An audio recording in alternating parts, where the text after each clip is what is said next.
Ito guys yung ano, yung sprocket na, ito na, naipadala na sa akin. Ayan guys yung itsura.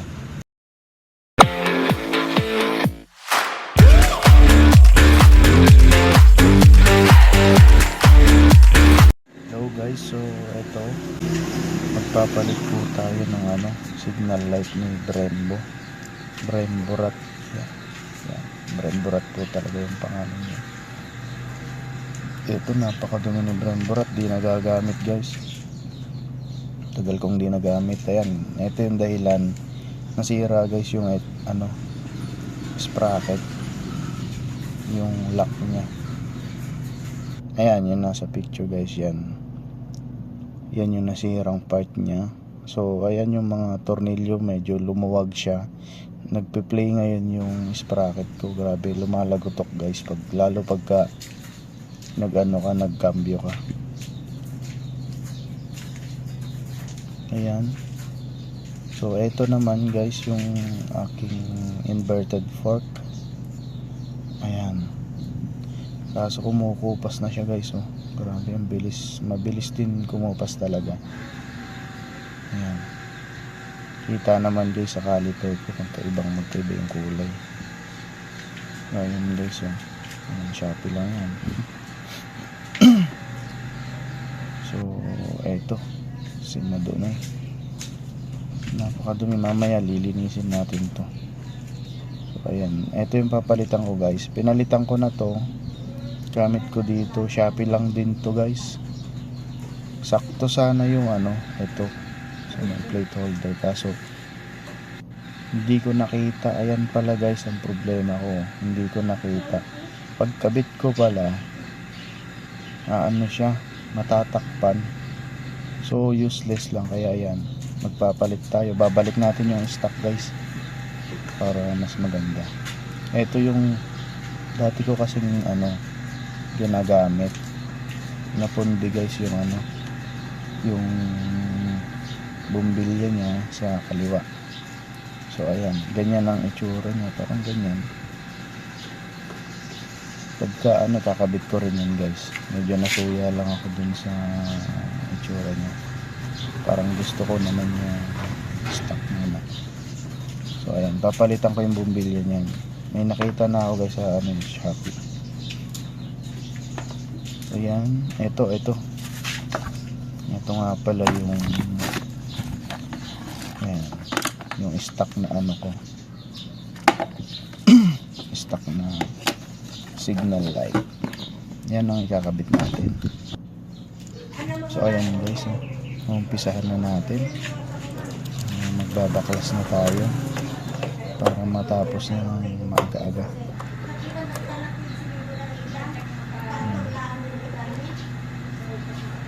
Bali yung pro arm ko talaga, yun yata yung issue talaga guys, nung pro arm, RZ pro arm.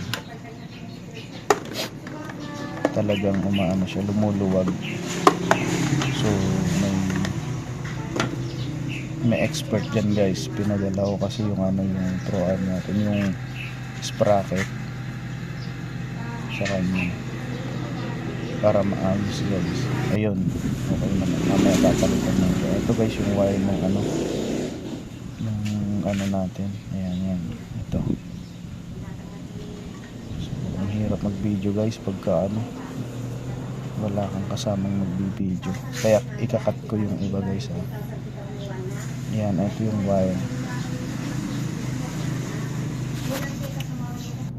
So ayan guys, kinat ko yung video, naikabit ko na yung kanan. So yung kaliwa na lang guys. Ayan, ito yung ano ng kaliwa. Ito na yan. Yan yung kaliwa natin guys. So maayos talaga dito yung stock pag wala yung ano.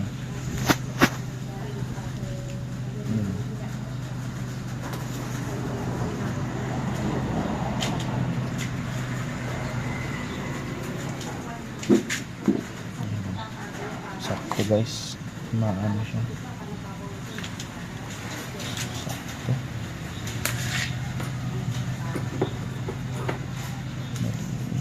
Ito na lang. Ayan guys, kinat ko na yung video. Yun na yun. Naikabit ko na pareho. Ito, testingin natin yan. Ito, testingin na natin siya guys. Yan na. Ayan o. Magana na siya guys. Meron siyang wire dun guys. Makikita nyo naman yung wire. Madali lang yun. So ayan guys. Kinat ko na ulit yung video natin. Nilinis ko na nang makita natin kung makita naman natin ng malinis si Bremborat. Ayan guys oh. Yun yung sinasabi ko. Ayan, ito guys yung ano, yung sprocket na ito na naipadala na sa akin. Ayan guys yung itsura. Napalitan na yung ano guys, napalitan na yung tornilyo niya. Bali yung mahigpit na yan, wala nang play yan. Ganda ng pagkakagawa. Ayun oh, salpak siya guys. Ito na yung ano, last na ano niya, outcome yung pagkakabit natin. Ayan na siya.